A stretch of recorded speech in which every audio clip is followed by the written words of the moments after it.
नमस्कार सभी दर्शकों का बहुत बहुत स्वागत। और आज हम चर्चा कर रहे हैं सिंह राशि पर। सबसे अधिक इम्पोर्टेंट राशि है इस समय पूरी सृष्टि के अंदर, और खगोलीय विज्ञान की दृष्टि से इस समय ये राशि को टॉर्चर करने वाला जो ग्रह चल रहा है, इसकी चर्चा क्यों ना की जाए।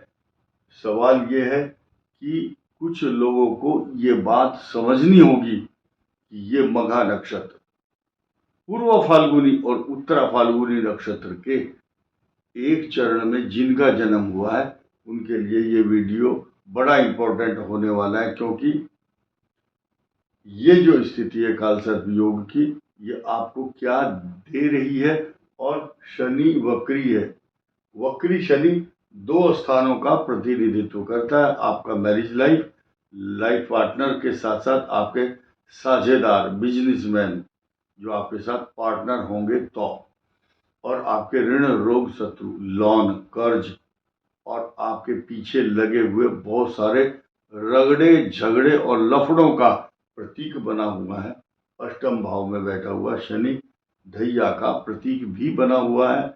ऐसी स्थिति में इस वक्री के प्रभाव आपके ऊपर इतने ज्यादा सकारात्मक होंगे, ये सकारात्मक फल देता है। 100 दिन से अधिक वक्री होता है तब।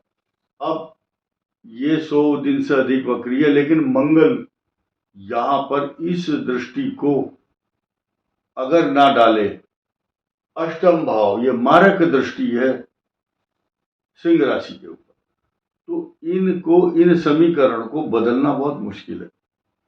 लेकिन एक ही काम कर सकते हैं आप।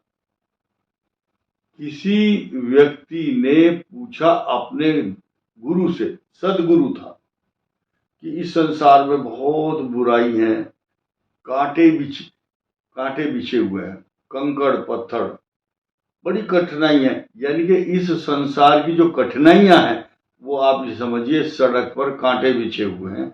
इस समय कांटे बिछे हुए हैं सिंह राशि के लिए। अब कांटों पर से लड़ नहीं सकते आप डंडा लेकर के पूरे संसार के कांटों को हटा नहीं सकते, लेकिन उनसे बचने का तरीका क्या है? ऐसा बूट पहन लो, ऐसा जूता पहन लो जो कांटों का असर आपके ऊपर ना हो। तो सिंह राशि को बूट पहनना है। कौन सा बूट? सुरक्षात्मक दृष्टि से कौन सा बूट है जो आपको बचाएगा? गाड़ी चलाने में सावधानी, रिस्क वाले काम नहीं करने, बहुत ऊंची बिल्डिंग पर नहीं चढ़ना, गाड़ी तेज नहीं चलाना, नशे वाले जो दोस्त हैं आपके मित्र मंडली, उनसे थोड़ा सा अवॉइड करें। अपने मोबाइल को किसी को ना दें, अपना ओटीपी ना दें, अपना पासवर्ड ना दें। ये सारी सावधानियां, ये जूता है आपका। जूता मजबूत करके पहनोगे तो आप बचे रहोगे। आपको ये अष्टम शनि और वक्री पोजीशन में मंगल से दृष्ट कष्ट नहीं देगा। वरना सब कुछ लुटाकर होश में आए तो फायदा क्या है? पहले से ही होश में आ जाओ। बहुत से लोग होश में रहते हैं, होश में रहकर बेहोश होने की सोचते हैं। तो ऐसी स्थिति में ये बेहोश करेगा। और बेहोश के साथ एक शब्द है बहुत ही गजब का, उसका नाम है मदहोश। तो मदहोश में नहीं रहना। मद शब्द का मतलब है अहंकार। अहंकार भी है लेकिन होश भी है, लेकिन जोश नहीं है।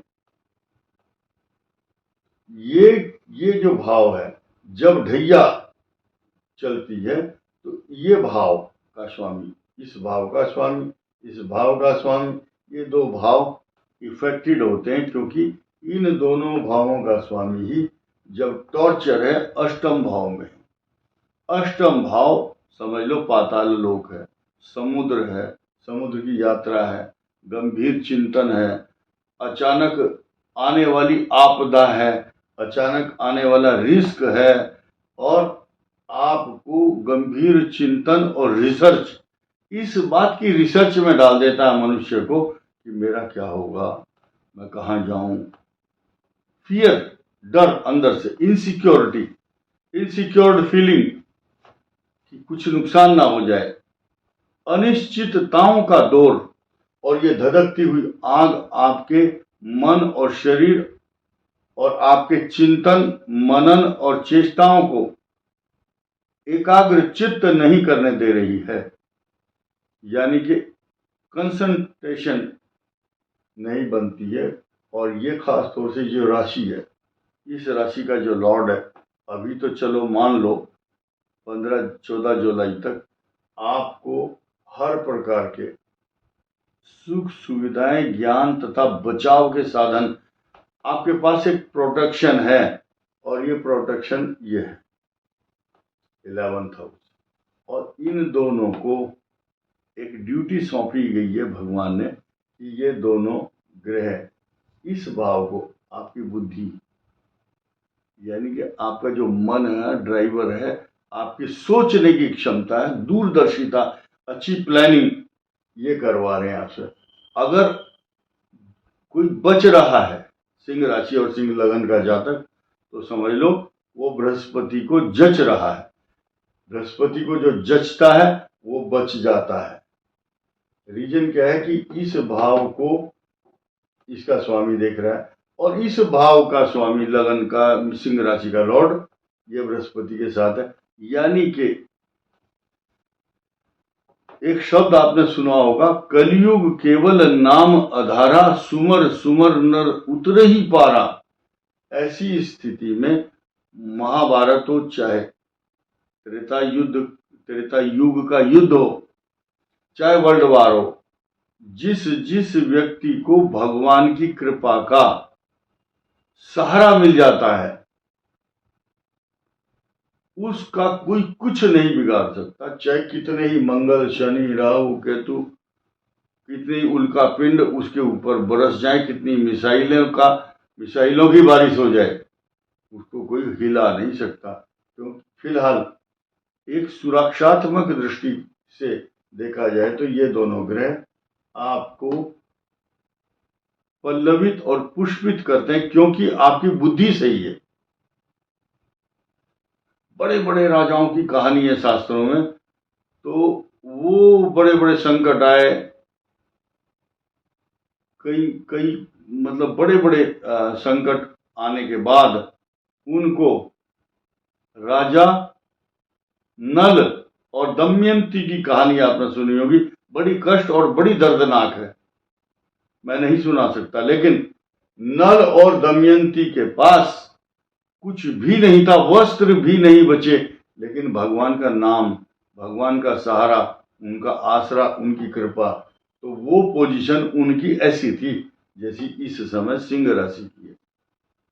चारों तरफ से लूटने वाले लोग थे और षड्यंत्रकारी, लेकिन फिर भी वो बचे रहे। किसकी कृपा से? बृहस्पति और सूर्य की कृपा से। अब मैं आपको बताऊंगा, आपको सुंदरकांड का पाठ करना चाहिए, या जो आदमी जिस मजहब का है, अगर वो आधा घंटा अपने भगवान को याद करने में स्पेयर करता है, अलग से निकाल लेता है, तो उससे भाग्यशाली कोई नहीं, उसको कुछ नहीं होगा। वो जो आधा घंटा निकाल रहे हैं, उसका जो देवता है, उसका जो भगवान है, वो ये कहता है कि तू आधा घंटे के लिए मेरे पास आ जा, उस आधे घंटे के अंदर मैं तुम्हें बचाऊंगा।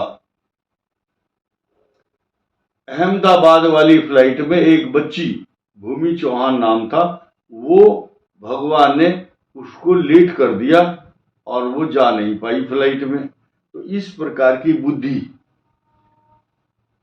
भगवान इन सिंह राशि वालों को देगा, ताकि वो कष्ट आने से पहले ही उसको सावधान कर देंगे। अब मैं अलर्ट डेट की चर्चा करूंगा। जुलाई मास में आप किन किन तारीखों में सावधानी रखेंगे। आपके लिए 6, 7, 8, 15, 16 और 17, 24, 25 और 26 जुलाई आपके लिए अलर्ट डेट रहेंगी। उन तारीखों में से थोड़ा और सतर्क होकर के चलना। वैसे तो 28 जुलाई तक आपके लिए तलवार की धार पर चलने के समान आपकी अग्नि परीक्षा का समय चल रहा है। आग का सबसे अधिक नजदीकी जो गोला है वो सिंह राशि के साथ है, इसलिए सावधानी आवश्यक है। इस वीडियो में इतना ही। धन्यवाद। नमस्कार।